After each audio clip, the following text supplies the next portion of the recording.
Now, say my name.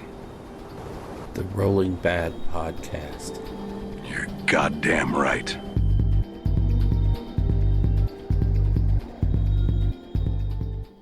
Welcome to the Rolling Bad Podcast, episode number 10, coming to you from the desolate wastelands of Albuquerque, New Mexico. We're recording on October 18th, and I am your host, Elric Edge. Joining me tonight are Bill Costello. And James Tapia. So we've made it all the way to episode 10. We're a real podcast now. Yeah, big boy numbers. Yeah. We all know what that means, right? Yeah, Ben Curry, if you're listening, which probably not. But you can bring it on home now because episode 10, you can listen to us now and feel good about yourself. There you go. So what are we going to talk about this week? So I think we're going to touch on our usuals, things that are coming out, announcements that Games Workshop has made, what we've been up to in the hobby, and then I think we have a couple of subjects that we kind of want to ramble about a little bit later on in the show. Yeah. Right on. So, want to move on into the realm of New Dawn? Yeah, I think we should. All right.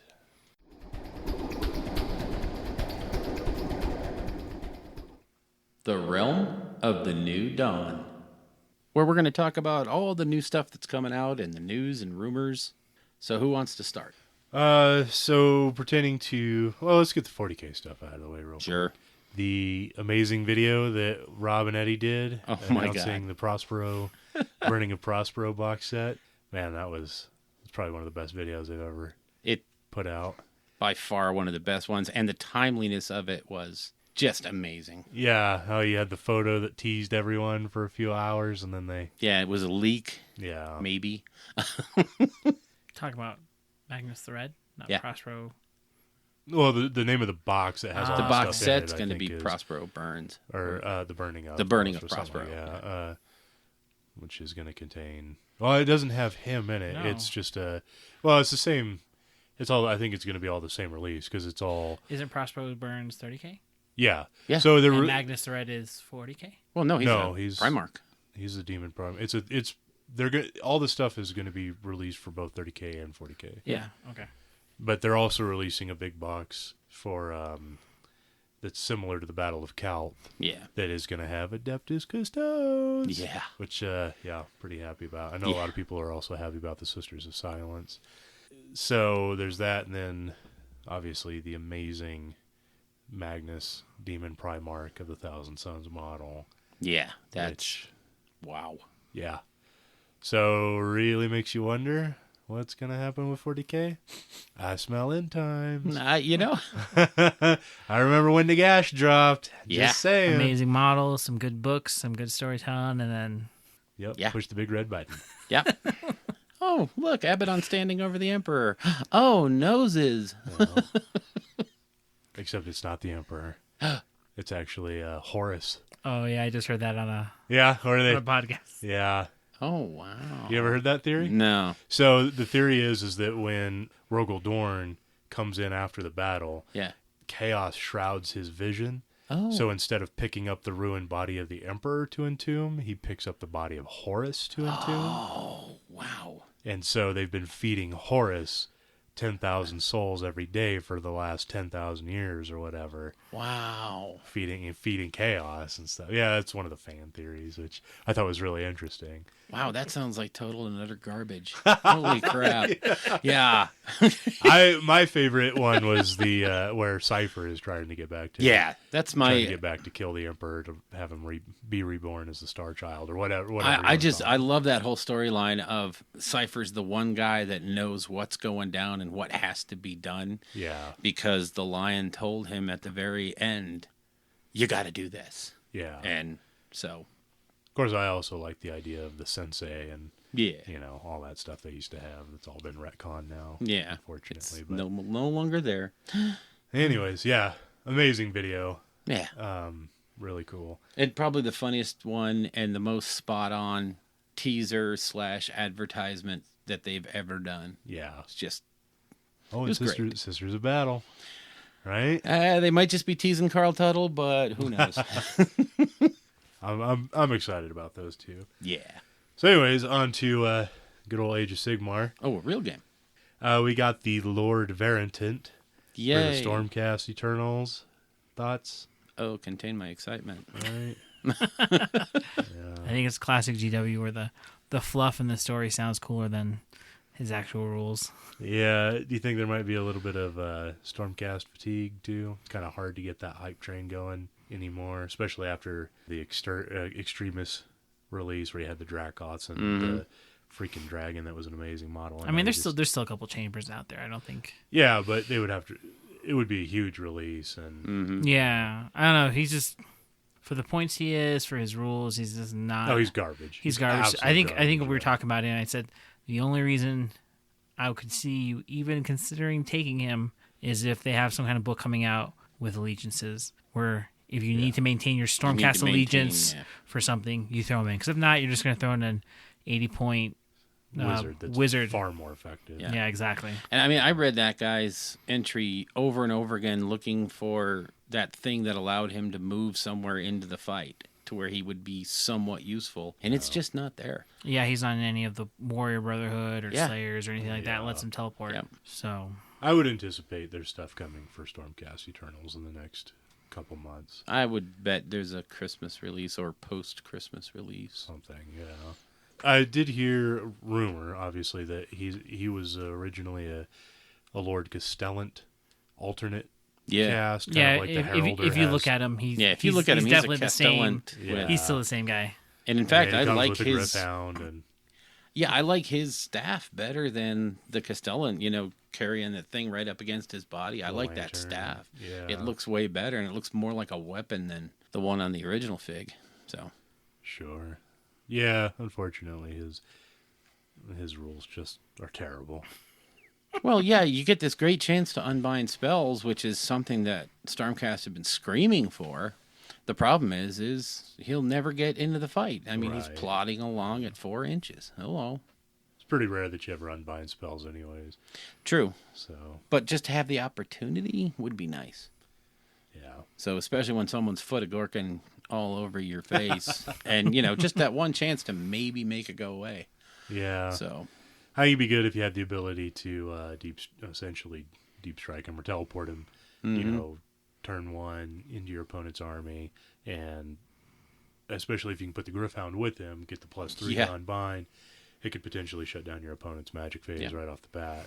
Yeah, and exactly. allow you to get on top of them without them getting a lot of their buffs off. Because I know the Sylvaneth benefit from being able to cast some spells right away, and there's other armies. Chaos, a lot of the Chaos stuff, kind of needs to get a little bit of magic going to make themselves better. And if he can get in there and do something about that right off the bat, then he's a great piece. Yeah. But unfortunately, the only way you can do that now is with the Banner Bro. So you're spending 320 points. yeah, that's not. And, you'd be spending 560 or 580 to send him and a Gryph-hound, because you'd have to have 2 banners. Oh god. Because the Gryph-hound is a separate Yeah, unit. he's a separate unit. Not really viable for no. that. So hopefully, I don't know. Not really. Hopefully we get more Stormcast stuff. I think it's all. I think you're on it, James. I think there's a book coming out soon to bring allegiances to every faction that didn't get them in the first go round, and he's there just to maintain the Stormcast allegiance Well, maybe it'll be the first book of the next. cycle. Yeah, the next series, kind of, Yeah. the Realm Gate Wars is all wrapped up, so maybe book 1 of whatever's next will have some stuff like that. That would be cool. So what else did we get? The new White Dwarf, Bill, you wanted to touch about the new White Dwarf? I'm really jazzed about this new White Dwarf, only because the issue number 1 was so good, and I was kind of almost expecting a bit of a letdown in issue number 2, and yet it's not. It's a great issue. All the stuff that's in this one, I mean, granted, there's a lot of stuff about Gene Stealers. It's not very Age of Sigmar centric, but there's just great articles through the whole thing. The paint splatter and the sprues and glue, plus they do a masterclass on painting faces. It is a number 1 awesome episode. If they keep it at that level, they got a serious winner on their hands. Nice. Yeah, I haven't had a chance to look at the new White Dwarf, so looking forward to that. Yeah, that first one with the new scenarios for every game they have out, board games that was just that hit a home run. And then in this one, you have Les's army featured in the back. It's just, if you haven't seen his Stormcast, they are absolutely beautiful. So Les Martin's Stormcast Eternals. And what's nice is they have enough space in this bigger magazine to actually talk to Les and find out what he was thinking as he painted it and what the idea was. So it's much, much better than the old White Dwarf where here's a picture of a guy's army and he says it's nice. Yeah, there's like two little sentences kind of clipped under some pictures. Yeah. I never really liked that format. No. We also got, for anybody who's interested in the computer/video game aspect, in the last 2 weeks we got Vermintide, Space Hulk, and Mordheim all ported over to consoles. So I've been playing the heck out of Vermintide for the last 2 weeks. It is an incredibly difficult game. A lot of fun though. I don't know if you guys have ever played Left 4 Dead. It's a zombie game. It's exactly Left 4 Dead, except instead of a ton of zombies coming at you, it's a ton of Skaven. Skaven, and instead of having like assault rifles and shotguns to defend yourself, you're trying to smash them with swords and axes, and so it's pretty difficult, but it is a lot of fun. And I just before coming over here, I downloaded Mordheim, so I haven't had a chance to play it yet, but that's definitely what I'll be doing tomorrow after work. I've played Mordheim on the PC, and that game is tough. I mean, it's a lot of fun to play, but there's a lot of things that you're doing all along the way, and you really have to. It's really deadly, and you really have to balance how you do things. So it's supposed to be a pretty direct port of the board game, right? Or the tabletop. It's a very good. I don't want to say strategy. A direct port because I played a lot of Mordheim. I don't see it as a direct port, but it's very, very similar. If you've played the board game, you'll play the console game. Okay, because I know Space Hulk is also the same way. It's a direct like lift, right? With all the silliness sort of, made automatic for you. Yeah, so definitely check those out. And if you're on the PlayStation, that's what I play on. Hit me up because I'm always looking for people to play. Definitely Vermintide with. That's a game you have to play with other people.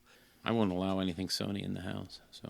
Well, this has absolutely nothing to do with any of this, but just recently, Microsoft and Sony announced that you'll actually finally be able to play cross-platform on some games. So it is about flipping time. Gee, no. So pretty happy about that. But anyways, that's totally different. That's way off the track. That's a whole hour-long rant of nonsense there. So that's true. Well, it's already news, but GW has kind of been announcing it more as their heats and the final. Yeah, I forget what they're calling that series of tournaments, Grand Championship or something. Yeah, Grand. Like so if you live in England, good for you. Lucky buggers. Yeah, right. That's a little bit of jealousy. Whatever. Yeah, we don't tax our tea near as much as you do. Oh, one more thing. We almost forgot. The GW new technical paints came out Saturday. They did a whole other line of them, basically. There's like 6 of them? There's, I believe 6 of them with micro balls. Which opens up a whole line of conversation that I won't get into. But I did buy all 6. Oh, did you? Yeah, they're in that drawer over there. Oh, nice. So, I'm pretty excited about the snow one. Yeah. Actually, that looks pretty good. Mm-hmm. If anybody's interested, Gary Hennessy of the Tales or the Age of Sigbra podcast did video where he took a base and applied. He took 6 bases and applied each one of the technical paints to it, and did a video of him basically slathering them on, and then a little while later as they dried to see how they change and how they look, and they look good, man. Yeah, I tell you what, it's a good range just from watching the GW videos and looking at the other videos. They look awesome. And the snow, I mean, I'm a firm believer in the secret weapon crushed glass for snow. I've heard and slush. about that stuff. Yeah, it's harder to work with. You really have to wear a respirator because it's crushed glass. Right. But it makes a fantastic look. But looking at that GW stuff, it's almost right there. It doesn't have quite the same all over shiny look. It doesn't look like fresh snow. Right. And I'm okay with that. And one thing I've always thought funny about snow, when people talk about snow bases and stuff, they always say, well, if you're going to do a snow base, essentially the whole base has to be white because that's the only way it looks like in real life. No. And I think to myself, have you ever walked around in a field after? After it I'm snows. not. Yes, right after it snows, Yeah. it's one solid sheet of white. Yeah. But you give it a couple hours, and it starts to look patchy, just like you do when you do the bases. That looks far more realistic than a giant white. Yeah. No army's gonna take to battle like, oh, the snow just ended, charge. Yeah. Kind of thing. I think it also has to do with where we live too, where you wait around 5 minutes in New Mexico and the weather changes. Well, yeah. If you're living up north in perpetual winter, I think No, you it can was that use- way back in Kansas and stuff, and we used to get And pretty gnarly snowstorms. Yeah. You know, and you'd have like 5 minutes where everything is pristine white, and then everything just turns to a nasty slush. Okay. Yeah. But even in Connecticut, it's like once you've walked through it a few times, the dirt's kicking up, the mud's kicking up. yeah, So it gets. I did my first Eldar force for Rogue Trader with snow bases back then, mixing what the heck was it, Arm & Hammer with Oh, yeah. white glue. It looked like crap, but mix a lot of mud into it, and it actually represented, I think. the more of a slush look. Yeah, Yeah, sludgy. to me and, that looks more realistic. yeah, because the ground's gonna be tore up. But that GW snow looks so good, yeah, and I mean it's straight out of the pot. yeah. It Slap looks it easy on, to use and too. You just plop it on. that's where they're really knocking those technical paints out of the park. Is they're just so easy to use. It's not like Right. the old days where you had to be. Well, again, the secret weapon crushed glass stuff. The 10 steps you have to go through to make that look good. Yeah. So They also did a PDF. It's kind of hard to find, but GW did a PDF of all the technical paints and then like how to highlight them. Yeah. So there's like a heavy dry brush and then like a light dry Yeah. brush of two different paints to like really make them pop and everything. Yeah, it like shows you that. the difference between the thin and the thick Yeah. paints and the different. They are different effects. It's not just Yeah. yeah, it's not just a bigger bottle. They're different. yeah. They come out very different, especially the cracked earth and the Yeah. and the astro granite and astro something Astra something debris. debris or something. I mean, they're definitely different effects for Yeah. sure. So I'm definitely looking forward to. I know for the malignant box that I have, and probably all the undead, because there's 3 death boxes, get started boxes. I want to do basically lava bases. You know how people have been doing lava, but instead of like the yellow and orangish fire, I want to do like a white and greenish, like Ooh, soul yeah. light type effect cracking up through the ground as they move across it. So Nice. I'll be using the technical paints for that. When I get to that Yeah, stage, but that'll be cool. so yeah, Yeah, definitely check out those technical paints. yeah, they're out there and they're awesome. I think that's it. That should be it.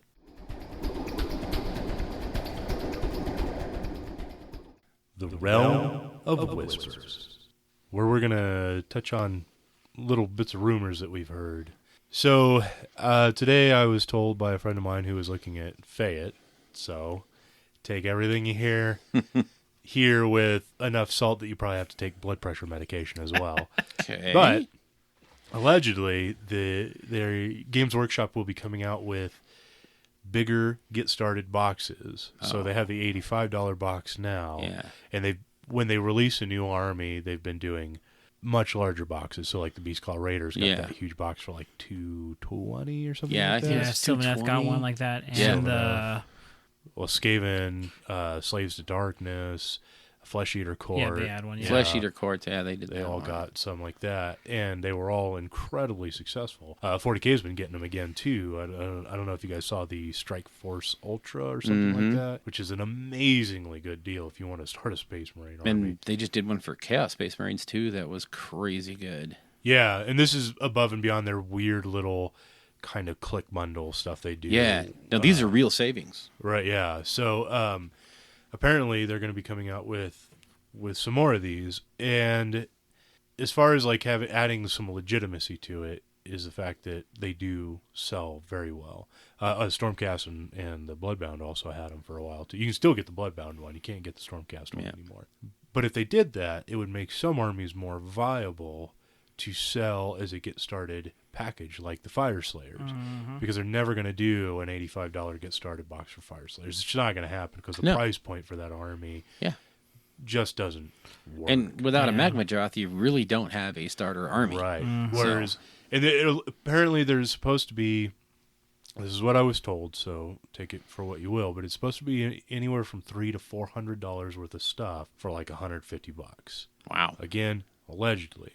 But even if you took the conservative aspect of that, of like high 200s to 300, that means you could do a Magma Droth and like 10 Volkite Berserkers and 10 Hearthguard and maybe a foot character. Sell that for $150. It would be a screaming deal, and it would be an amazing way to not only start a Fire Slayer army, but I would buy 2 or 3 of them. Yeah. Yeah. I know there's 2 or 3 people in our group that want to do Fire Slayers, but yeah, their price point is prohibitive. And if you look at Twitter and stuff, I have this feeling that Fire Slayers are far more popular than what you see. But people look at the cost of it to start. It's like starting an 8th edition fantasy army again. And why?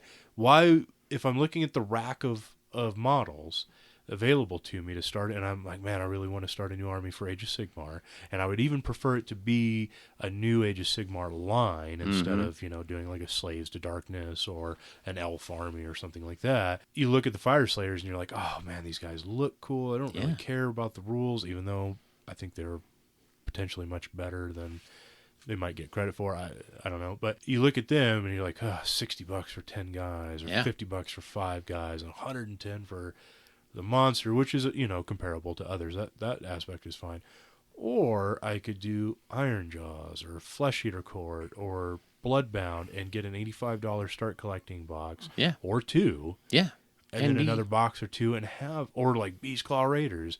The big the big box plus a box of either another Stonehorn or the Mournfang, and you got 2,000 points of an army. Yeah, you have a $200 200 point or $300 2,000 point army. Yeah, and if you can get a discount on that, which is really easy to do, you could, you have a 2,000 point army for like $250. Yeah. That is an amazing deal. And then you look at Fire Slayers, and it's just like, it ain't happening. Yeah, even with discounts and everything, you're still looking at $400 or $500 to get started, and then actually to flesh out your stuff. Yeah, every time you add a Magma Droth to it, and that's most armies. You don't take a monster like that more than like once. Yeah, like a Star Drake or something like that. You usually only just have one of those, unless you're Ben Johnson.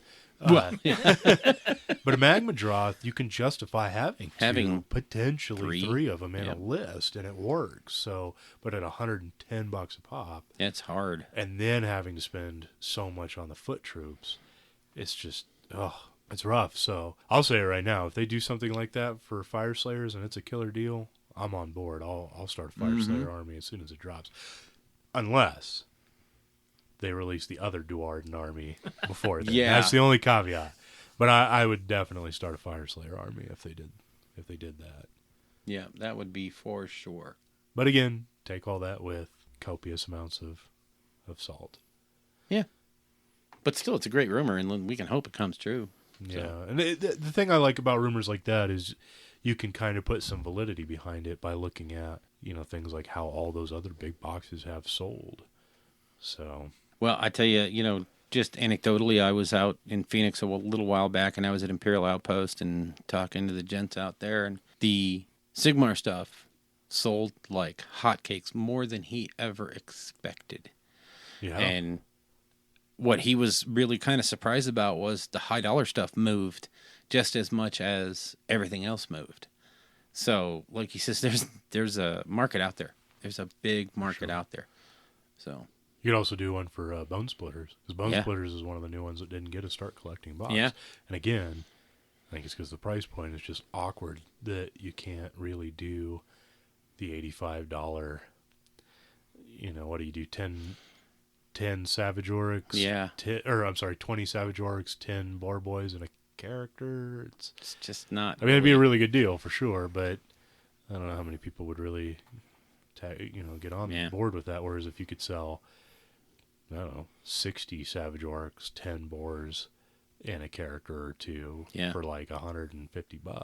Yeah, man. Now you're talking. people to eat that up. So do you think they will ever do those army in a box deals like happened ages and ages ago? Way back in like 6th and 7th. Yeah, where you had Fantasy, 2,000 points in a box, and it. You're getting pretty close with those big box sets. Yeah, I mean, again, the Beast Claw Raid Well, the Beast Claw box is technically, somebody I can't remember pointed it out.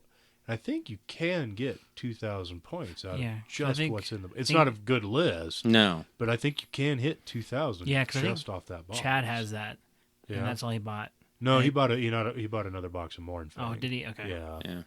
but I think you can get 2,000 just off of what's in the box, and maybe some formations. But what about for the others? I mean, what about for Sylvaneth and Stormcast? I mean, I Yes. could see them putting. Sylvaneth comes with 3 Tree Lords or 3 Durthus in there. Yeah. Plus a whole bunch of Dryads and a couple of the little wizards. So, I mean, Durthus are what, 400 points apiece? Yeah.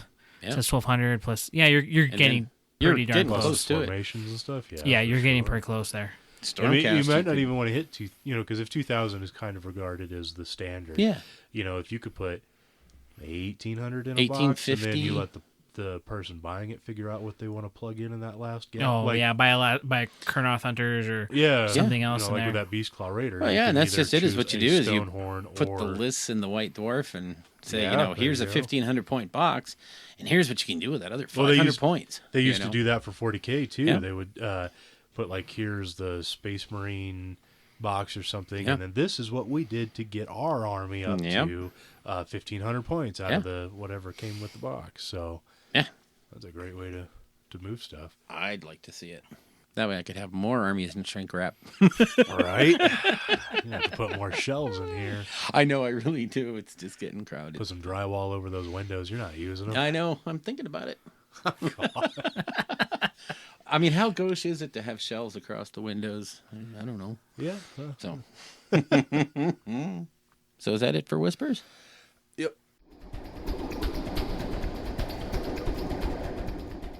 The Realm of Creation, where we talk about what we've been up to in the hobby the last 2 weeks. Elric, Elric, the Hobby Meister. what have you been I up to? Stuff for the realm. Yeah. So it only took like 10 episodes for me to start getting some kind of consistent content for the Realm of Creation. But actually, I want to talk about mine last because it might spiral into a bigger conversation.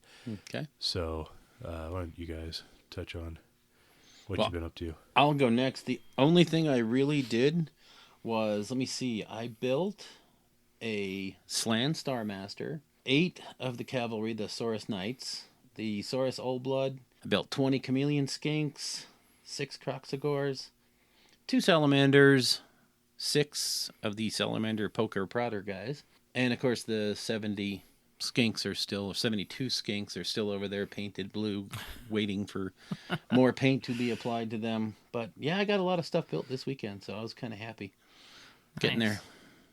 Is that Toad Finecast? Hmm? Is the Slan Finecast? Yeah, the Slan is Oh, nice. Finecast. So, and I'm gonna magnetize him and build the Lord Croak I have as well, just so I can Nice. swap them out because I don't see myself using Croak that much. But as nice as he is in match play, he's kind of neutered. So You got to play Mazdamundi, the old Mazdamundi. That's one of the few models that I would like to actually own in Finecast Yeah. as opposed because it's just such a awkward chunk of metal metal. on top of a flying base. Yeah. Are you thinking about taking that many skinks to LVO? Yep. Nice. I think as long as it, like, I got to play that army a couple of times, but if what I'm thinking works, it'll be a viable tactic against just about anything. Even the things are going to roll through something that'll kill 30 skinks in a turn. Mm-hmm. Okay, that's fine. You killed 30 skinks in a turn. Good for you. So Fair enough. You just got to, play games, Bill. you actually, there's a computer game for Sigmar, isn't there? Not yet. Okay, I'll play a game. Jeez, I don't know why you guys are so hung up about it. What about you, James? Nothing? All right. Well, fair enough. So let's see. I think I finished. Now I think since the last time I recorded, I finished up to 3 units of Kurnoth Hunters now. Wow. They're not finished, but they're pretty much almost done. I still got some details to go back and do, but they're tabletop ready right now. And then I started painting my tree revenants that are going to be in there. How many do you have in the list? Just 10? Just 15? Just 5. Just 5. Where do you get the other battle line from? 2 units of dryads. Oh, that's right. Yeah, I've been playing around. I think more bodies is better. Are the tree revenants the good ones? Ones that actually do something? So I found out they're the better of the 2 new guys, That's what I but mean, they're still garbage, I think. Yeah. Really? They look really awesome. They're hitting on 4s. Even though they have rend 1 and they're wounding on 3s, that hitting on 4s Hell's Kings hit on 5. is really, really bad.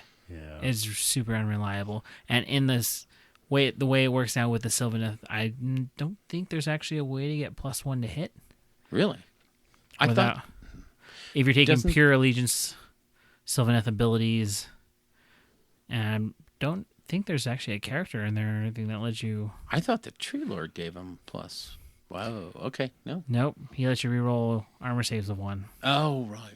So work on that, and then started converting some dryads last night Yay. using some of the extra Spite Revenant bits I had. So I'm putting on a Spite Revenant head and one of the fleshy Spite Revenant arm on the dryads. I was looking at the army, because the Chrono Thunders are going to be converted.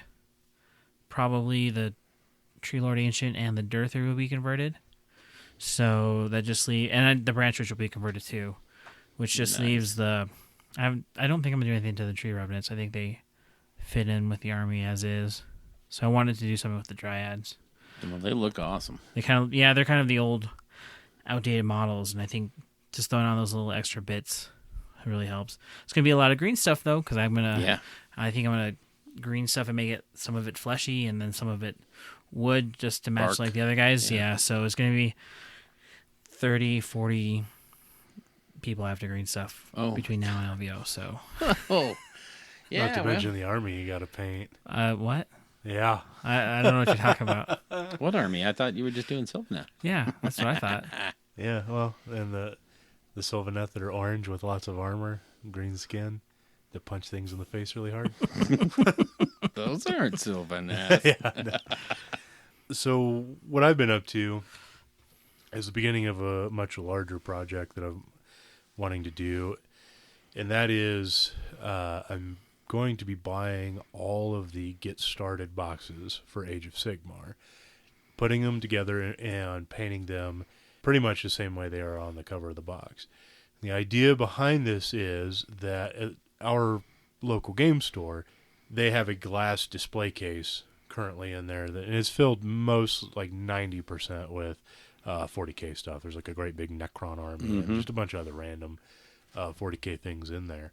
And it's kind of in a spot where most people just walk by and don't really, I think, look at it or anything like that. What I want to try to talk them into doing is getting another one to put near where all the Age of Sigmar stuff is. Because if you're in a game store for a while or you talk to a game store owner, they have a term, what's called a once around people or something like that, where people come in, they're not really sure what a game store is. They walk once around the store and then they walk out. They just kind of eyeball stuff. And I think when people come over to tabletop gaming stuff like 40K and AOS and all the Privateer Press or any of the tabletop stuff, you look at the boxes, and Games Workshop does a better job than a lot of other companies in that they have the painted models physically on the cover, so you see kind of what you're going for. A lot of other companies don't do that for some reason. But even then, when you're looking at it, it's hard to, I feel for some people that have no idea what tabletop gaming is.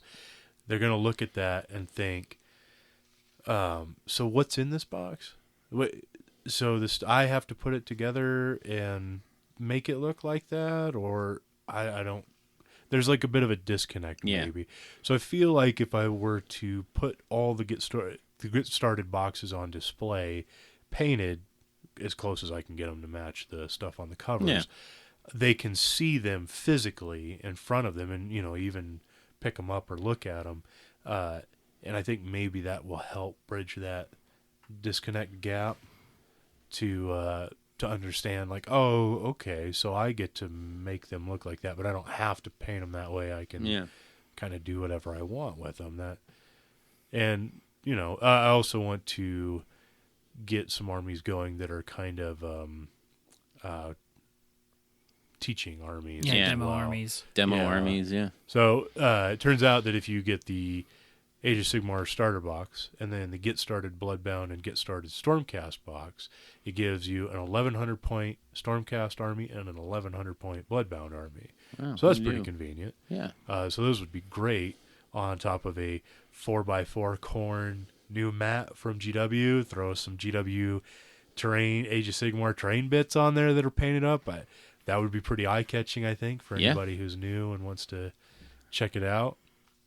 Have a couple of painted armies and all that. So anyways, what I've been doing, the first step for that is I picked up the Get Started Malignant box, which is the Spirit Hosts, the Hex Wraith, and a Mortis engine. And I've been assembling all of that lately. And I said on Twitter, but I would like to retract any scathing comments I may have made towards a certain game company for making the faces separate pieces from the heads of models, because apparently GW gets down on that as well. Yeah. Man, the Spirit Hosts are amazing models, and I think great for conversions and stuff like that, but wow, those were obnoxious to put together. So, yeah, just frustrating. But that's what I've been up to, and that's pretty much all I'll be reporting on is, you know, the different statuses of different Get Started armies. boxes that I'm working on. Because as far as doing an actual full-on army goes, I'm just not that interested currently in anything.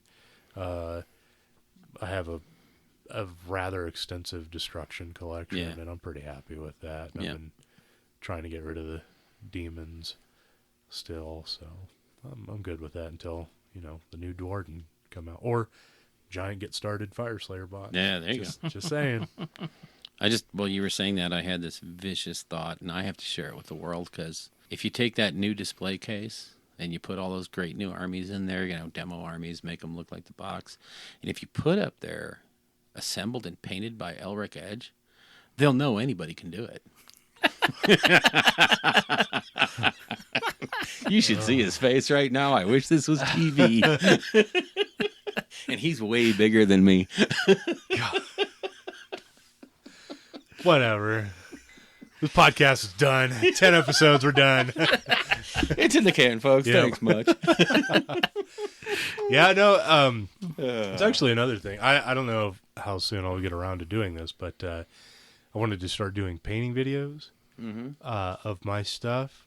And simply because I'm not a painter, I'd say all of the painting videos you watch online and stuff are professionals. Yeah. Whether it's, you know, like the GW stuff or all these other Vince studios. Venturella or anybody, you know, they're really good at what they do. Right. And I wonder if people watch that stuff and they're like, oh, they make it look easy, and then you go to your desk, you start painting it, and it does not come out the same way because you just don't have the experience, the hours behind the brush that these guys have.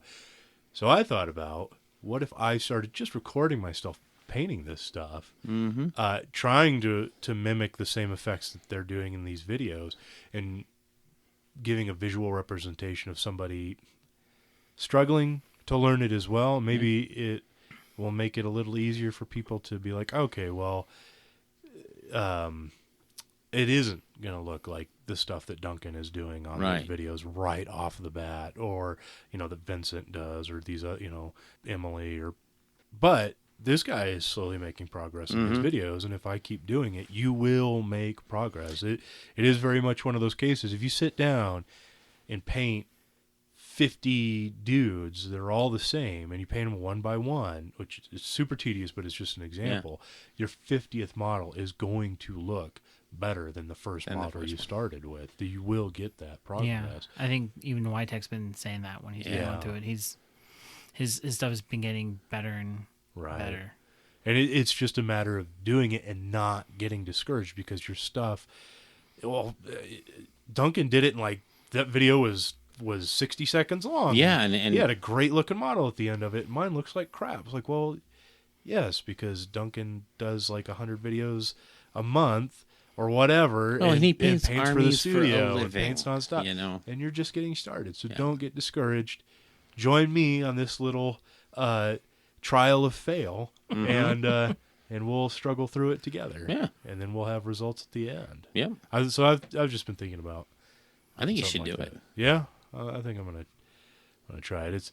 It is an active discipline to sit down and start painting for sure, and because it's very easy to come up with excuses. I know yesterday I wanted so bad to sit down.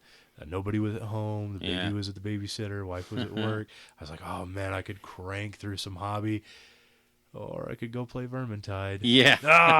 So you just gotta force yourself to sit down, and usually once you get to that point, just sitting down in front of it, the ball starts rolling pretty easy. Well, I tell you, I jumped on that bandwagon of the hour a night, and it's not just doing an hour of hobby a night. It's doing an hour of hobby a night and then kind of pre-planning what you're going to do the next night so you're ready to sit down and start. Because if you have to spend 10 minutes getting ready and then 20 minutes putting everything up, well, now you've only done a half hour. Right. So kind of pre-planning, doing an hour a night, but kind of pre-planning where you're going to be tomorrow and where you want to get to. That it takes a little while, but after doing it for a week or two, I actually got some stuff built. And, once I start the painting portion of it, it's going to be a little bit, I think, easier because assembly is. It's a little more, you're always looking to do something different in assembly. But once you start painting, hell, 70 skinks, an hour a night, you can burn through those. They're not hard. They're Yeah. not super detailed. And as you see yourself making progress, it'll motivate you to potentially to keep even making more. progress. Yep. And I don't know, maybe it might be a controversial statement or something. I don't know, but I know a lot. There are people out there who say, I never paint models because I'm a perfectionist, and Yeah. I know that I'm not going to get what I want when I sit down and paint it, so I just never do. I just don't paint. That's a crap excuse. Yeah. That is like the dumbest excuse. You're not going to be the Mozart of painting tabletop models. It's just not going to happen. So stop making excuses and just what is it? The Shia LaBeouf. Just do it. Yeah, exactly. Yes, do it. Yesterday was yesterday, and tomorrow is another day, and today you just do it, or whatever. Yeah. I don't know. Well, you gotta. If you're that much of a perfectionist, this is not your hobby. Yeah, really. Well, I don't want to get mean about it, but I know some people in real life who use that as an excuse, and it's like, well, you sure you don't want to maybe be a perfectionist about something else in your life instead? Yeah. Maybe choose a different venue. Yeah, I'm really. just saying. But I'll leave it there because I don't want to offend anyone. So, anyways, I believe that's the realm of creation. The realm of bad, where we talk about the games I haven't played. I just had to head Eric off at Elric. Yeah, I was off just at waiting, the pass. chomping at the bit. Yeah, go ahead, say it. Yeah, it's a fun game, Bill. I've heard it can be interesting. So You'd think if you were enthusiastic enough to do a podcast about it, you'd actually want to play it too. the really embarrassing thing that we were talking about earlier was we now have 10 podcasts in the can, and that's how many games of Age of Sigmar I've played since we started recording. Yeah. So, yeah, it's bad. To be fair, actually, if you don't add the Rolling Bad Rumble and the Slobberknocker, that's probably how many games of Age of Sigmar I've played too Yeah, good. I don't since feel we so started bad. recording. Because I play on average once a week, but there's been quite a few off weeks lately. Yeah. Which I'll touch on now. I've been playing games, just not of Age of Sigmar. Uh-oh. Unfortunately, we have a guy in town that has started a 40K campaign, and I figured, well, I'll jump in on it, despite me always saying negative things about 40K.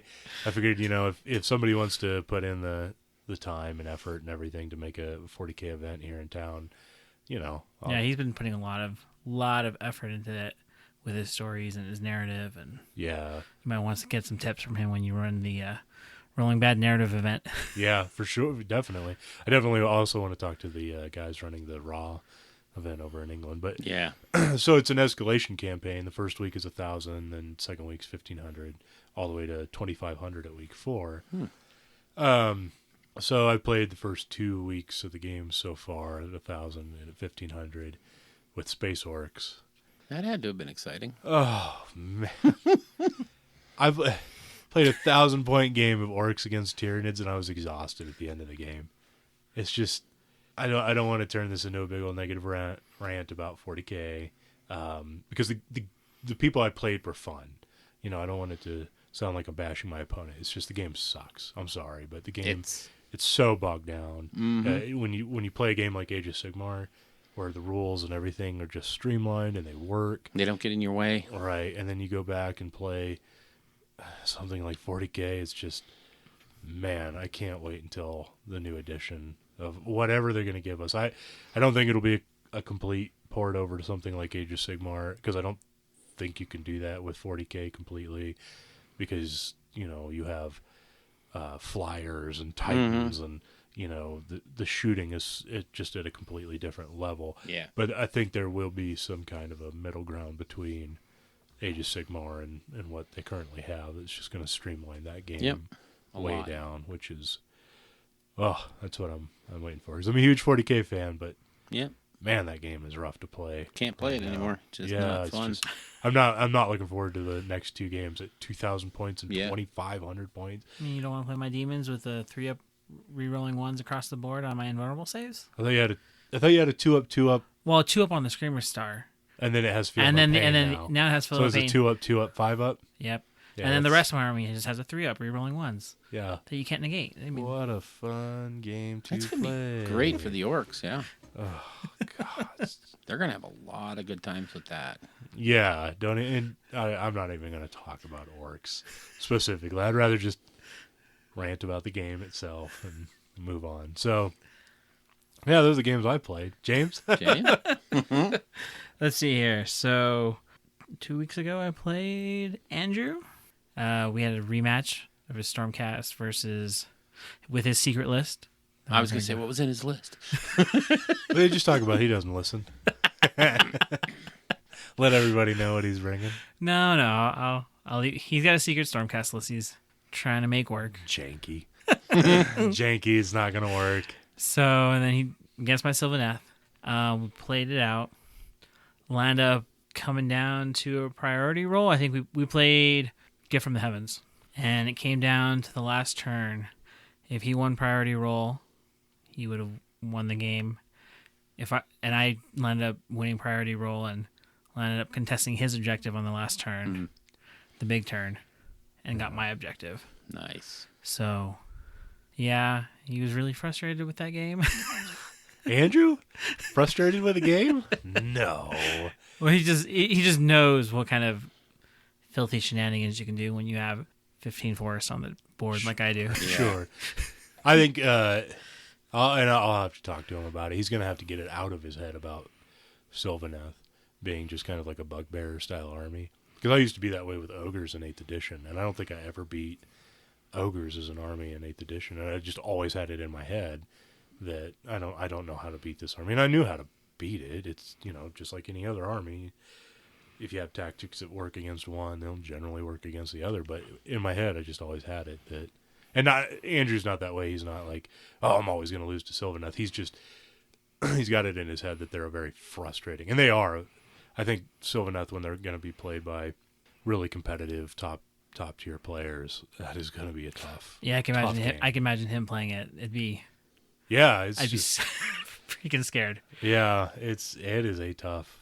It's a great army. Yeah, especially if you need those forests. I know we had a discussion on Twitter this week between me and Tyler and some other people, and talking how many we use. And yeah, I mean, it seems that most Sylvaneth players are playing 6 to 8 woods the entire game. Yeah. Luckily, we have. I have access to our Rolling Bad Rumble terrain that we bought, so we have 30 forests. I can plop down on the.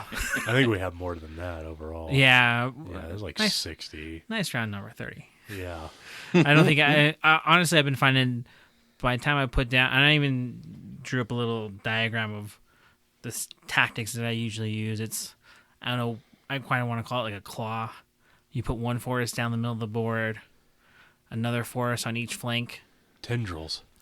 Yeah. Well, you're like the Tyranids of AOS. So I find that kind of setup really works really well for them. Yeah. I mean, it gives you the ability to go anywhere on the board. Yeah. And I find that unlike most armies, with that, especially if your opponent knows what you're doing or what you're planning on doing, Sylvaneth seems like a very first turn army to me. Like, you want to go first. Yeah. Oh, okay. And you're going to go first because of the... You can put everything. You can put everything in Yeah, one on the board at formation one on the time. board. And if you want to go first because you want to get that board covered in forests. I mean, because you can put down easily 12 forests on the first turn. Yeah. 12 bases. Because you'll have your middle one for your army. You can have 1 or 2 acorns drop a whole nother forest. You can have a spell that drops another forest, and then you can have your Tree Lord Ancient that drops another forest. And they all have very different... there's 2 different restrictions. So the spell and the acorn are all within... You can't be within 1 inch of a piece of terrain or a model. And then the Tree Lord Ancients, his is weird because his is you can't be within 3 inches of a model, but there's no restriction on terrain. Well, you can't put terrain on terrain. No, but you can get it touching Yeah, in there and stuff like that. So that's just something interesting to keep an eye on. And I'm learning the army. I'm getting there. And then this last week I played Jules with his Tomb Kings. He got a little overzealous. He got a little overzealous. He listened to your bad advice. And put all 12 It's stakes in amazing. you. It's amazing advice if he had just targeted Well, you unit by unit instead of trying to charge your whole army. Well, see, that's what happened. So he put the whole snakes in a 12-man unit. Right. I went first, did all my forest shenanigans, and basically teleported my whole army within 9 inches of his. Oh boy. Across the board. In the middle. It's like Chronoth Hunters, Durthu, Tree Lord Ancient, Chronoth Hunters. Yeah. And they're all pretty darn close. If you're getting into combat with one of them, Yeah. you're with the 3-inch pile-in, you're dragging everyone else in. Oh boy. It doesn't have to pile in, though. No, but the thing is, those snakes are on such big bases. Yeah, I mean, Yeah. I've put them on The smaller smaller one because before we had them on the chariot bases, Yeah, and and they're I've kind of ridiculous. kind of ridiculous. I breeded them and I put them on the size that Dreicha and the Tree Lords come on, but still a pretty big base. Yeah. You're only getting like 2 snakes in, 3 snakes in, maybe. If you're not gonna spread out like that, But they don't have enough damage to put down their target. not If with you just have a couple in. no, not with. I mean, they still put out pretty good damage with hitting on 2s, wounding on 2s, mortal wounds on the 5+. They still put out a decent amount of damage, but you're not. I mean, because that's what he did. So I had my whole army strung out in a line 9 inches. He sent all 12 into it, and he was putting 2 or 3 guys on each unit. Yeah. And it was just, and especially with the gnarled root, the way it works with the ability to bring models back and heal yeah. and stuff, you're not doing enough damage. Yeah, he's put in 3-4 wounds Sure. on but each unit, but that's not enough to make a difference. And then I have my entire army focusing in on that one snake unit, and then plus each tree man had a stomp, Oh yeah. which That's- negated and I got them both off, which negated Cetra's +1 to hit, Yeah. an additional -1 to hit, and I just kind of, puts him in a really bad spot. And I think I explained that to him later. I don't know about you, but in my games I found that in AOS you kind of want to go in there, see a target, and you want to destroy it down to the man. Mm-hmm. There's no Oh, absolutely. there's no picking 2 or 3 wounds from here, 2 or 3 wounds from there. Right. You want to go in there. I found the ones that when I do that are the games I lose, and the games that I go in there and crush one unit at a time, boom, boom, Yeah. move on to the next, is the ones that I find are more successful. Yeah, it's not like 8th edition was like, if I can just do 2 wounds to that unit, I can take a rank bonus off of them. Mm-hmm. Or make know, them do a psychology test and make Right. them run away or something. And that can be just enough to swing it, whereas with AOS, you don't have that stuff. You really kind of need to, I need to kill all 40 of those guys, now. And that's how I was every time I played Jules, because he has those snakes. It's like, I have to kill the snakes all at once. Well, yeah, I mean that's why I think you And not let suggested them putting him come in back. the big And the unit of 12-man 12 because unit, yeah. with 60 wounds in that one unit Absolutely. is Plus, there's not much. plus, it allows him to focus his buffs too on just one group of unit. snakes. Yeah, exactly. I mean, there's some valid tactics. I think we're still going to play around with the two units. I mean, I think you have 12 wounds, but someone has to get really lucky doing the 30 to the smaller man to the 6-man units. Plus, with that, you're getting 2 back from each banner. Mm-hmm. Plus Yeah. each herald that does one. I mean, on a turn, he can get anywhere from 4 to 6 snakes back. Versus if it's the one big unit, he's only getting 2 or 3. Yeah. Right, but I found it much easier to take off 30 wounds. No, in you one can round can. than I think it take would be to one take off. 60 off.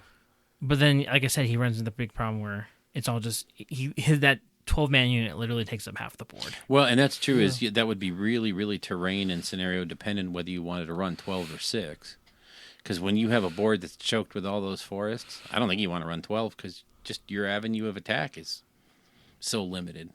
Yeah, he's. I mean, even when he was running him in 6, he found terrain really limited Yeah. how many he would get into contact. I mean, that's before we were Even playing in the game Sylvaneth. that he and I played, he couldn't bring. I mean, the way the buildings were set up on our board, he couldn't bring more than like 3 snakes. It was enough, but he couldn't bring more than 3 into the attack at once. Mhm. They just didn't have the reach. Exactly. I mean, they have 2-inch reach and they're on smaller bases now, but Yeah, Still. it's still really tough to get that many into combat. yeah. And when you're holed up, around 2 buildings, you just can't get them. Yeah, because if someone gets you in combat, then they're holding up instead of just holding up 6 snakes, they're holding up 12 snakes. Yeah.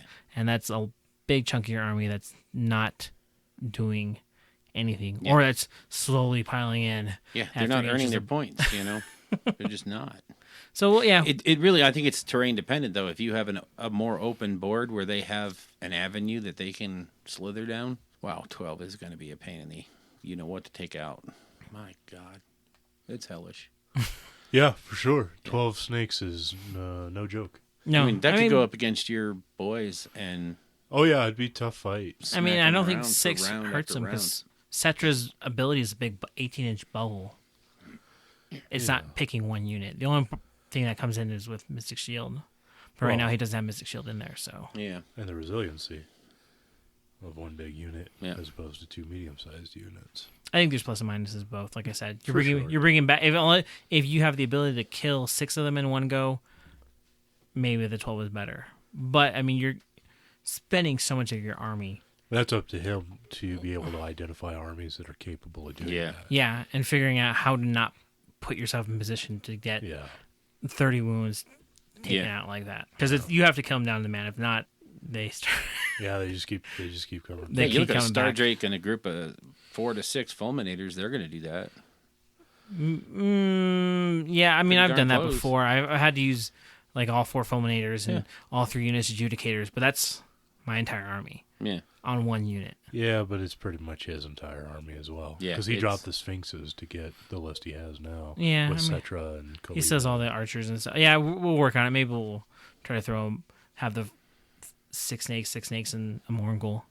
I have to play around with the numbers. I think you should get rid of the snakes and just go with all skeletons. It's just my thought, but or chariots.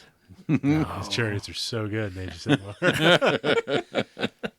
Anything else for? I mean, For I've been battle? playing 40k stuff too in the campaign, but You've been actually succeeding. I've been relatively successful. Yeah. Last week was pretty brutal with relatively successful. By that, he means he's tabled everybody. no. Just last week. Yeah, just last week. Okay.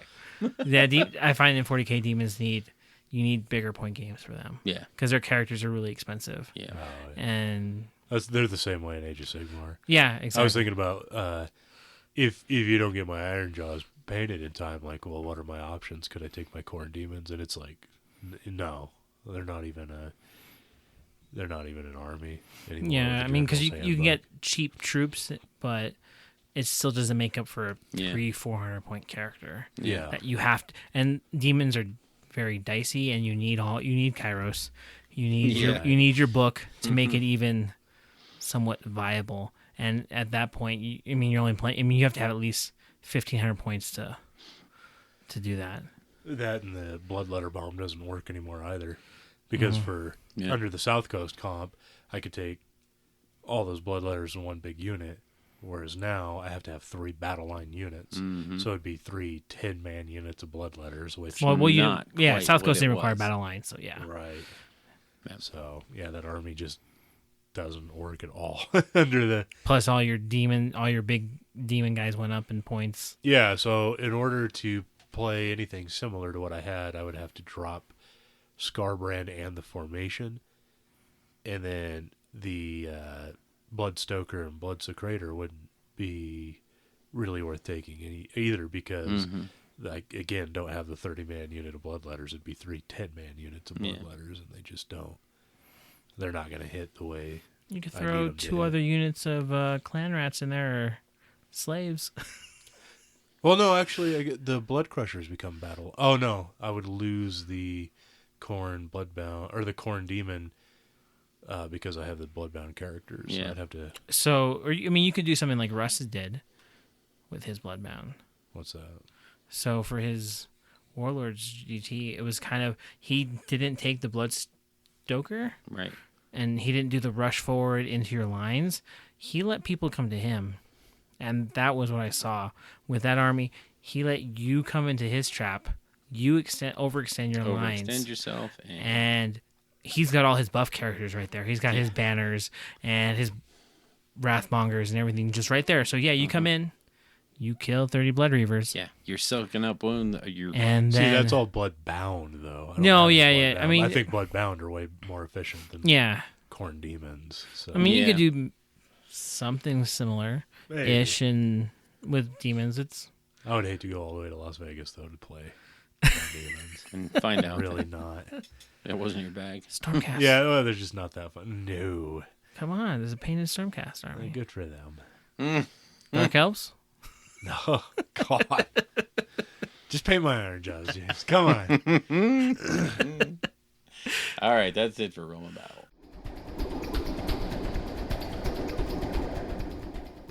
The Realm of Lore. Where tonight we're going to talk about a couple of random subjects. We're gonna, touch a little bit on the LVO and what we're doing to prep for it, and some questions regarding that. And I think we also had a listener email that we wanted to touch Listener on email, as yep. well. So as far as the LVO topic goes, we were discussing when we sit down to play games normally right now, I've been shying away from playing like you and Andrew, who are in like basically full tournament mode 24/7. And I'm not that way. I don't want to start prepping for a tournament yet. Some of it has to do with I don't necessarily always like playing at that level all the time. I kind of want to have fun and tell a narrative or whatever. And the other is that I plan on taking Iron Jaws, and Iron Jaws are a very one-dimensional list. They just run across the table and hit the And opponent as smack hard in as the they can. face. Yep.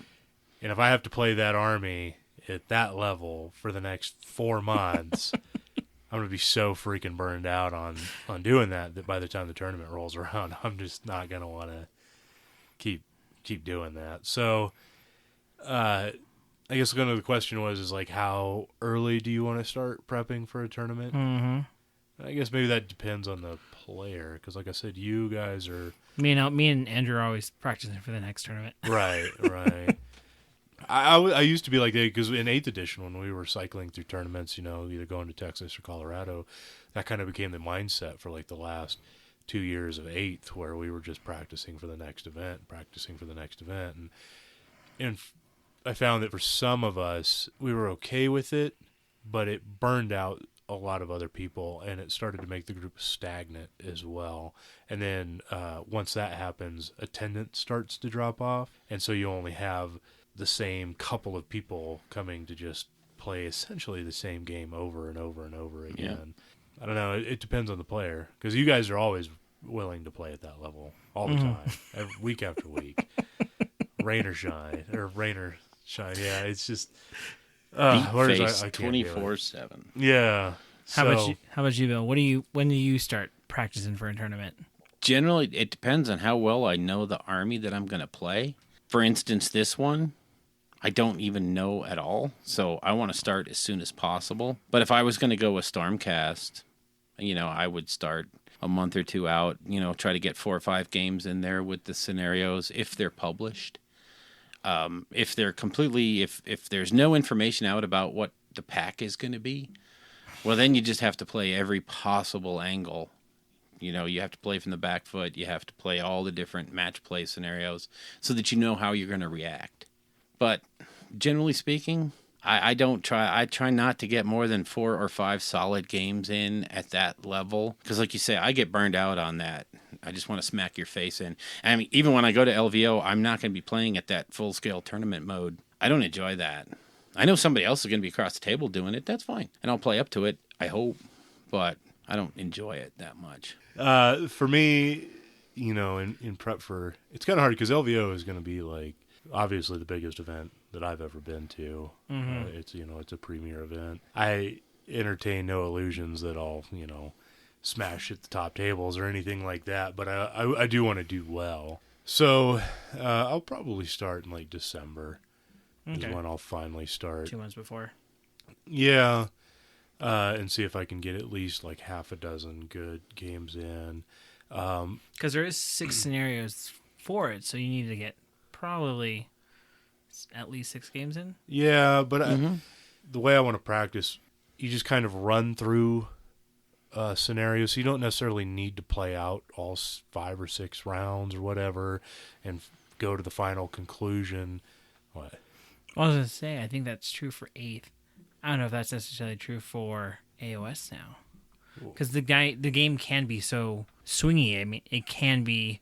I think everyone has a chance up until that last turn, that turn 5, to win it. I mean, not all the time, but I think your chances are better. There's going to be times, though, that like by the end of round 2, when you have like 1 unit left on the table, it's like, well, let's stop. Let's re-rack. Yeah. Let's try something different. And sometimes it could be hard to get into that mindset with other people, where they're like, because they want to go all the way till the end of the game, and say, "Oh, I won." It's like, well, we're not necessarily trying to win or lose here. We're just trying to put our lists through stress tests and seeing how they interact with the mission and things like that. And there's a lot of like theory hammer mixed with testing it out real quick on the table. And I don't know. I don't want to sit and play like traditional games and prep for a tournament. It's a little different. For the 40K tournaments that we used to do a lot of, we would, on a Saturday afternoon, we would start probably 10 games and play out the first turn just to test different deployments. And that's it. Yeah. Just different. Do I deep strike this? Do I pull this back? Is this ready to go? Do I flank this? Do I scout this? And you could literally tell at the end of turn 1 if that deployment was going to hold up over a turn. But I agree with you, James. I don't think in Sigmar you can really get away with that because the game can turn on any specific turn. Yeah, because in 40K you can tell it's over turn 1, or you can just tell looking at the guy's list, oh, I'm not going to win this. Or if that's all you're doing, if you're just testing to see if this deployment could possibly work. I mean, because deployment does play a big part in AOS, but I still think, I mean, like everyone always says, I think you always feel like you have a chance. Well, and still, like you said, with your Sylvaneth army, deployment is big, but it's by no means something that's going to hamper you for the game because of the freedom of movement you have. Mm-hmm. Whereas for Stormcast, if you deploy badly, you're plodding along at 4, perhaps, 8 inches a turn, you could have units out of the game just because of the way you blocked them down. So... For sure. Also, another thing is like one of the big differences is the dialogue that I have with my opponent in those like tournament prep games. The social contract? No.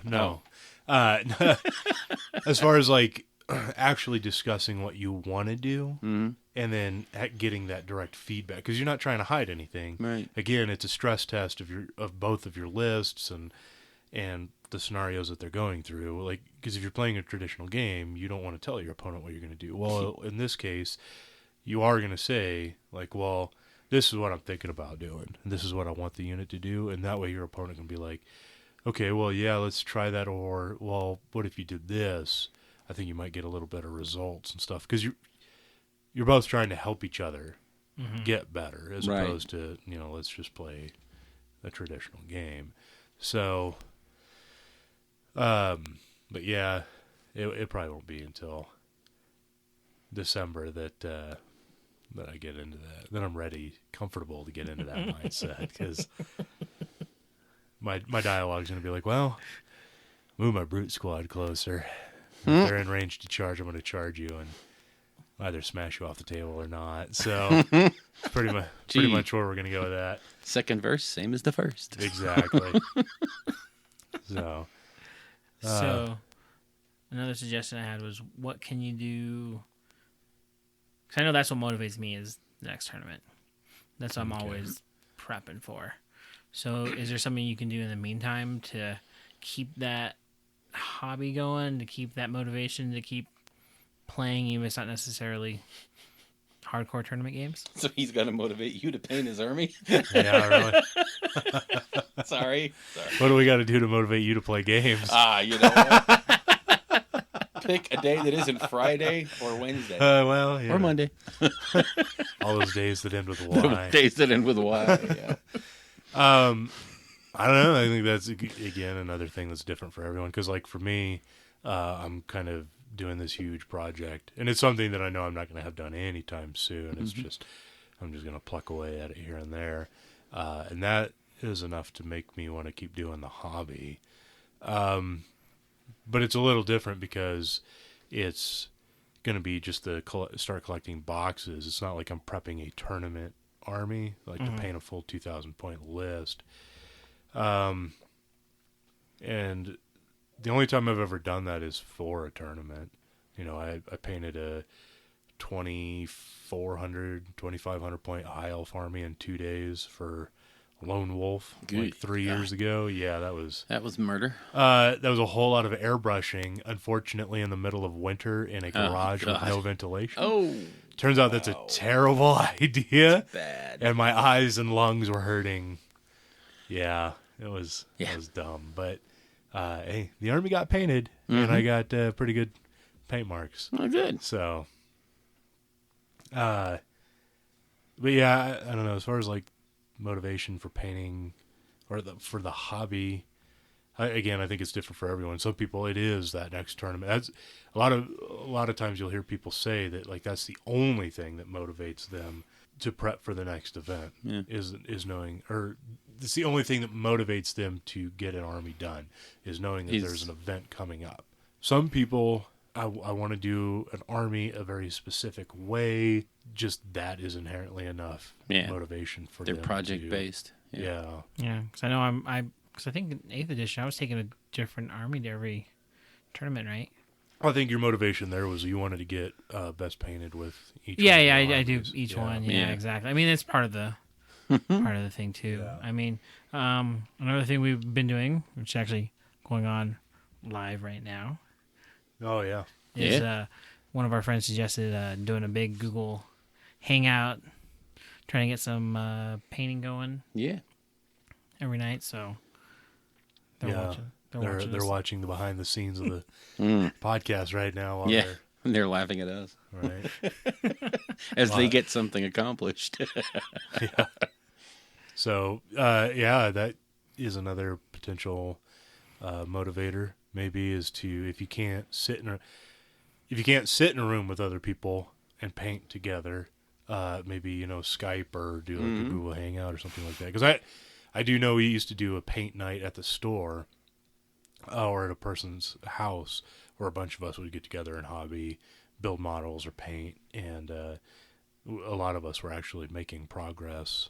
This was like for an old 40K painting escalation league thing we were doing, and that was the only way that some people were. I know for me, I was painting a Blood Angel army at the time, and that was like the only way I could do it was to sit down with other people and just talk and hang out and just crank out like a tactical squad a week or whatever. And but you can do that just as easily online with the magic of Skypes Yeah. and other programs like it. So Yeah, and then we also started a big group chat for our AOS group. I know we've been talking about it, but I finally Yeah. got that ball rolling. Mm-hmm. I know. Yeah, I think they do that in the UK, right? A lot of the groups have big, huge WhatsApp groups that they. Yeah, Yeah. for sure. And I know some of I know like YTech is in some of those other northeastern podcaster Yeah. guys or do that same stuff too, where they'll do like a WhatsApp or WhatsApp or Yeah. whatever it is. I don't know, but yeah, it's just getting that community aspect going, and you know, we have the technology now that you can reach out to people. I mean, right now we have a guy from California and a guy from Colorado, essentially in the same room with us. You know, they can we can all chat together. And, Yeah. you know, if we were hobbying, we'd all be doing it together. So. Yeah. Okay, so now we're going to touch on some listener feedback that we got. It's a question from Joe Urban, sent us an email. That's in regards to ranges and ranks and base sizes, etc. So I'll just go ahead and read the email so you guys know what we're talking about here.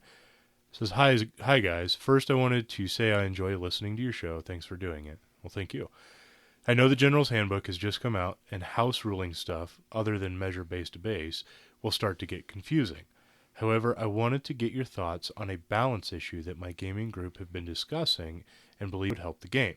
So this is going to get a little technical, what he's talking about, so hopefully you can follow along. He says, models on 32 millimeter bases have a disadvantage to those on 25 millimeters. This is even more off-putting when 1-inch reach allows for 25 millimeter to fight in two ranks. This pretty much makes 2-inch weapons obsolete for 25 millimeter models. There is a reason why a spear's stats are worse, because I think this is how reach ends are supposed to be achieved. A way of showing the difference between the 1-inch rule is by looking at the Plague Monk's War Scroll. The Plague Monks get 2 attacks and hit and wound on a 4+ with a 1-inch reach, but once they take their woe staves, 2 inches, the attacks reduce to 1, and the to hit is a 4+, and the wound is a 5+. This to me shows that reach is supposed to have value. Another way to look at it is a unit of ghouls at 100 points versus a unit of Saurus warriors, also 100 points, same value. With the reach of 1, the ghouls will get 40 attacks where the warriors only 10, even less if they are given the same area to fight in. We have tried out a house rule as this. Base size is a minimum of 1 inch when reach ends are concerned. Works pretty well. However, we are timid to adopt this because when we go to tournaments, etc., it is not being used. Thanks for reading. This is a growing community, and we know everything is still at its starting point. Once tournaments and competitive play pick up, balance will be even more important. Thanks for reading. So he sent also some pictures of like bases kind of being staggered and things like that. So He's got a huge point. I get No. I mean, in our testing, we haven't really found 32 versus 25 to be that big of an issue. I have. Have you? Actually, Yeah, yes. I Well, do. because the Iron Jaws, the brutes are on 32s. Yeah. Okay. Or I'm sorry, no, the brutes are on 40s.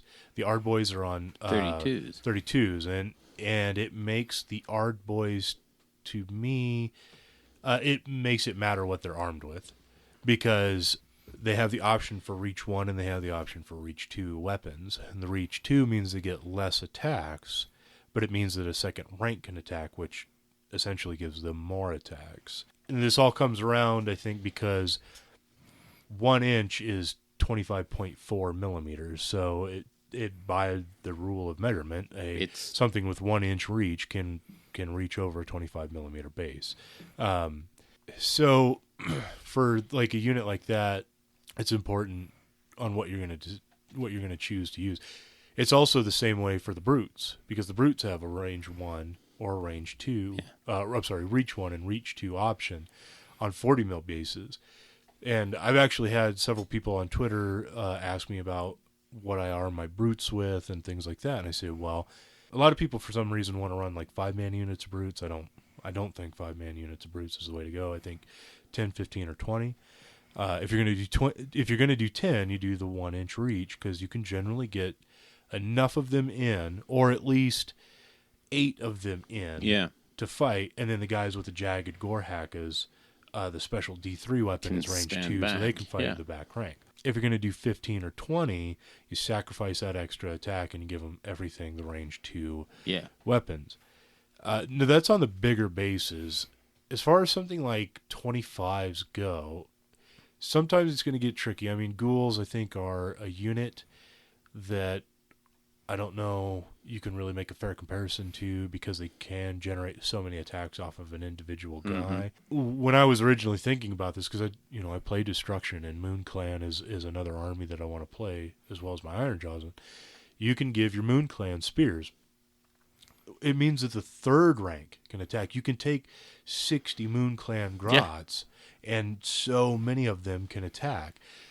And yes, their base stat line sucks. I think they hit on 5s, wound on 5s, but they get better the more you have, and then there's other aspects in the list that can improve that stuff as well. And you're just constantly generating more attacks anyways because you have the reach 2. That means that the third rank can attack. That's what I was looking at when I was building all those skinks. Was I kept trying to figure out why everybody said the blowguns were so much better than the clubs, and I don't know if I was just one of the only ones to think of it, but a 20-man unit of skinks, even with the hand weapons, now they're not that great, and skinks aren't going to send a game into overtime for you, but the idea that you can pile them up in 2 ranks and everybody attacks. Now, by going with blowguns, of course, you get the same effect. But I just thought it was, at first I was like, their stat line was so bad, and I was looking at it go, why are they so lousy? But then when you realize that you can double rank them, okay, they're not that bad, because against most everything that has a 32 mil base, you're pretty much doubling them up in attacks. So they're not great attacks. Yeah, I mean, that's kind of the way I was viewing it, is most of your stuff on 25 is really bad troops. And I'm kind of thinking, like, as you get up in base size, you're getting more into the more elite stuff. So I always thought it kind of balanced itself out. I mean, because you're talking about your brutes on 40s versus 25. I mean, you're only getting 5 for brutes and 10 for Ardboys, and they're on different size bases. It kind of balances it out, kind of. I mean, because most of the stuff with the bigger bases, they're hitting better. Right. They're got rend. They got bigger damage. So I think one example that would really help him make his case is Blood Reavers. So Blood Reavers are on 32s, and they only have reach 1. Yeah. But that doesn't hurt a horde of 30 of them. I mean... But it means that the guys that can't get directly into base contact don't get to fight. Yeah, And they but could they're potentially dying be... in droves, though. I mean, that's...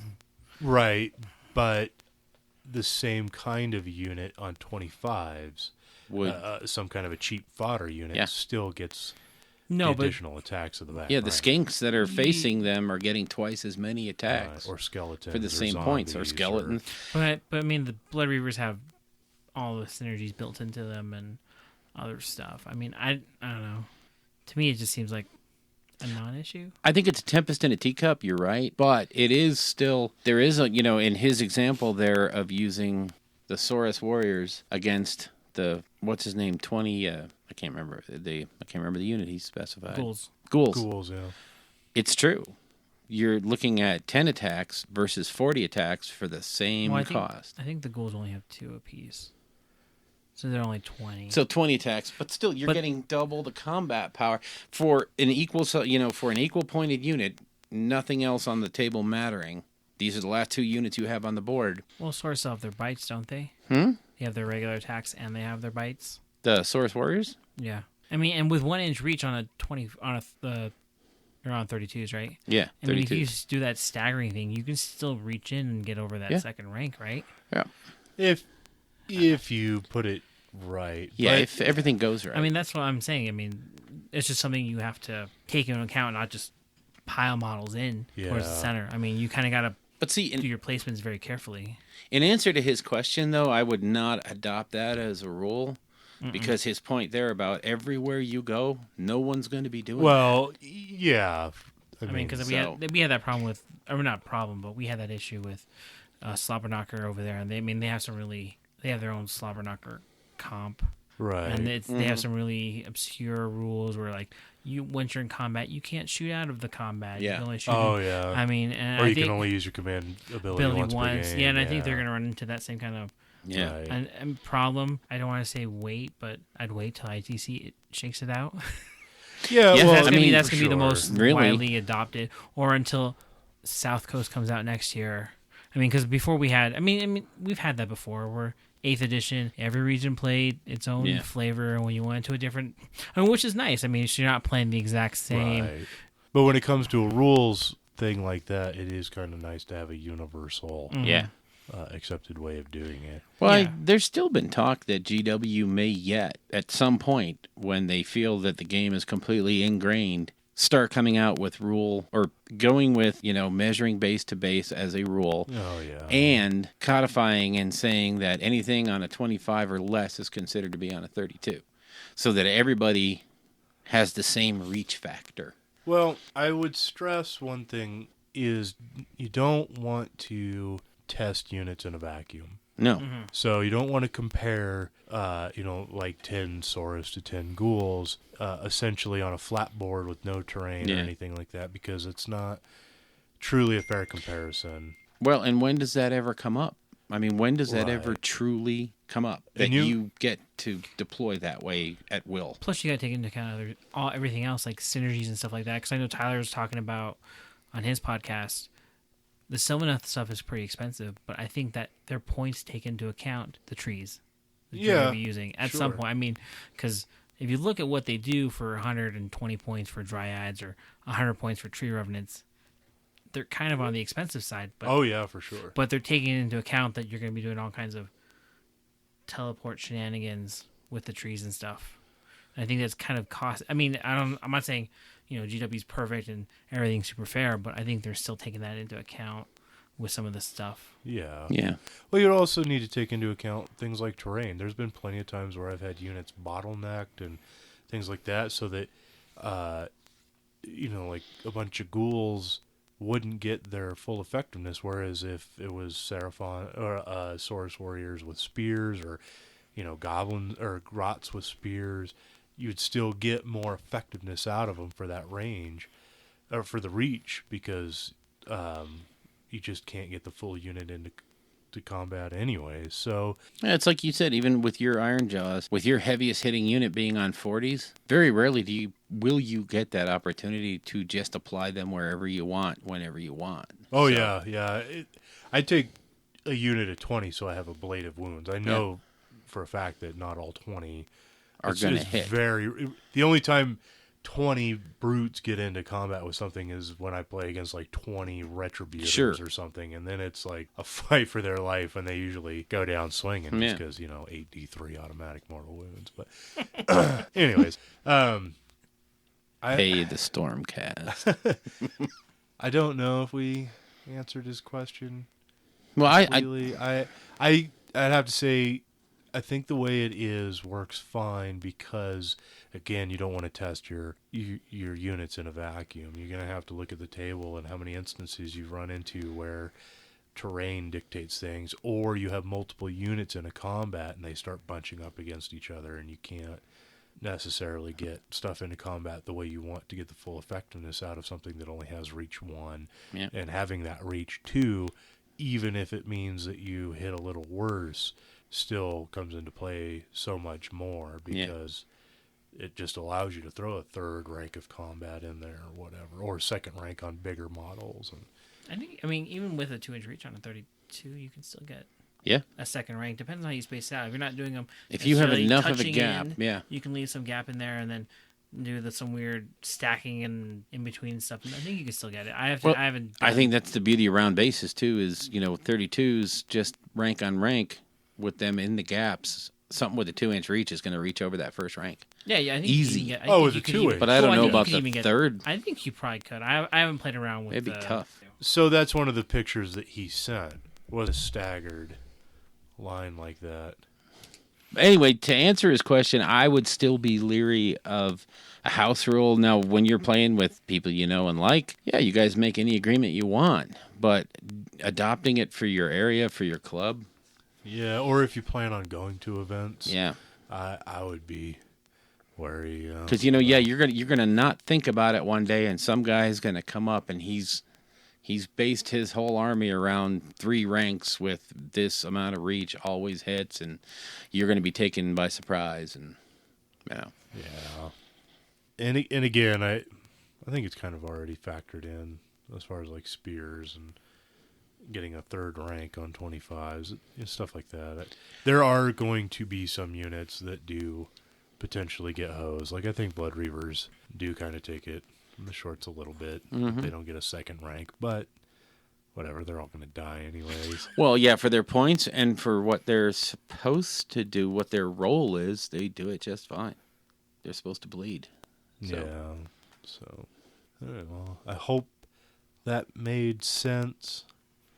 I know it was kind of a technical Clear as mud. question. Yeah. So, I don't know. Let us know if you have any questions or comments about that as well. So. I had a lot of the same questions starting to build the Seraphon, where you see a unit armed with spears that has a 1-inch reach, and you're like, a spear? Really? 1 inch? But then when you look at it and go, it really doesn't matter, because you'd never be able to put these guys into 2 ranks and have them fight, even if they had a 4-inch range, because they're cavalry. So, okay, I think maybe that might be what he's talking a little bit more about, is units that have an option for like a hand weapon and a shield, and a spear and a shield, but they're both the same Still reach. having the 1-inch reach. So why would you ever take the spear? For When it hits on like a 5 as opposed to a 4, but they have the same. Yeah, and some of them have that trade-off of would you rather hit or would you rather Some of wound them do. easier? And you really have to look at where your buffs come from and what are your easier buffs. If it's easier to buff your hit roll, then you'll want to go for the higher hit, lower wound. So, But some of them are just straight up like, if you have a sword and a shield, you hit on a 4, wound on a 4, damage 1. yeah. If you have a spear, you hit on a 5, wound on a 4, damage 1. Both are reach 1. And there's no special rules or anything. Then so there's why? no reason ever to take a spear. Yeah, I think you just kind of have to accept the fact that there's no reason. And again, they Take a might be, spear. that might be one of those things that was lost in translation. And it may get, may get errated one day if enough people call them up and say, why does a spear guy have a 1-inch range? Well, it wouldn't be the first time either. I mean, how many Empire state troops did you see wielding spears? You never saw it because halberds and swords were always better. And before that, a different weapon combination was better. It's kind of one of their gimmicks is they Yeah. make one unit type bad for a while and then switch it around. Yep. I don't know. But I think maybe those instances are few and far between. Yeah. And if you're just going to have to accept that one option is just, for no inexplicable reason, is just better than the other. Yeah. So, It's flipped out and oops. yeah. So, I think that's about it, gentlemen. Mm-hmm. I think we have ourselves episode 10 in the bag. Thank you for listening, Hurry. yeah. Ben, if this is the first time, we're not usually like this. No, actually, we really always Yeah, are. that's pretty much it.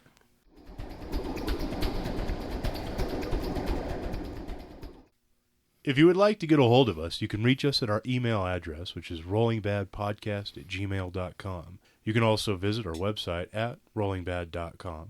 We have a Twitter account for the podcast, which is at rolling_bad. We also have a Facebook page. You can just search for Rolling Bad on Facebook. We each have an individual Twitter account. You can reach me at Elric Edge. You can get me at Bill Castello, Castello. And I'm at Tersoth. You can also see our work, mostly James, at our Instagram page, Rolling Bad, all one word.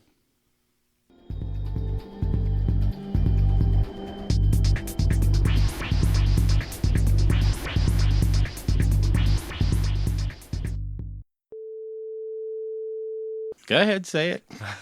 Just, You know you won't. Take oh, yeah. Listening to you talk about playing games.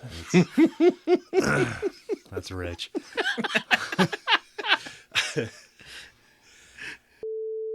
Oh, I put them on mute. Oh. So they're not hearing this. Because I wanted them to be able to talk. Oh, instead of sitting here watching us? Oh, okay. Fair enough. Yeah. It's a podcast, not a TV show. Yeah. Damn it, Jim. I'm going to cut this whole part out anyway because it's radio. So, James from the top rope. Yep, we're going off the rails. All right. Would you like an assistant, Mr. Edge? Yes.